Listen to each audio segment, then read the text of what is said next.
Изградба на нова детска градинка во населбата Зелен рит и комплетно уредување на просторот, најави кандидатот за градоначалник на општина Куманово од движењето Знам за наша Македонија Максим Димитриевски.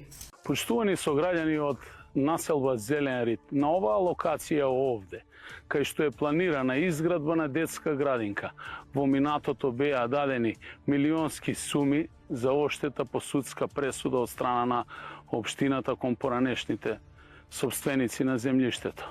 Денеска дојде време да се обезбедат средства за изградба на нова детска градинка со капацитет од над 400 деца и комплетно партерно уредување на цел тој простор, што дополнително ќе оплемени оваа населба.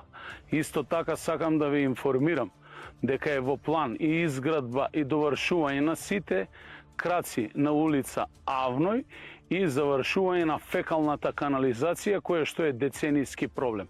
За сите проекти се обезбедени средства преку владата на Република Македонија и во следниот период општината истите ќе ги реализира. Ве повикувам да ми ја дадете вашата подршка со цел Куманово да продолжи да расте и да се развива.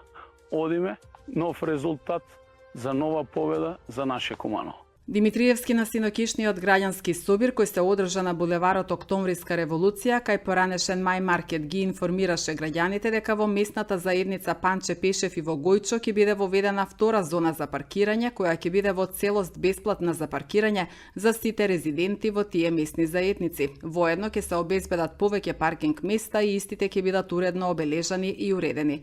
Тој упати порака до граѓаните дека на локалитетот Табакана ќе бидат отстранети сите времени објекти и тука нема да се гради зграда како што некој предвидел претходно во урбанистичкиот план. Тука ќе се гради детско катче, нов паркинг простор и дополнителни зелени површини. Димитриевски ги отфрли шпекулациите дека на локалитетот во близина на Скара кај Жмара ќе се гради нова зграда и информираше дека тоа нема да го дозволи, туку и на таа локација ќе биде изграден спортско-рекреативен комплекс со детско катче.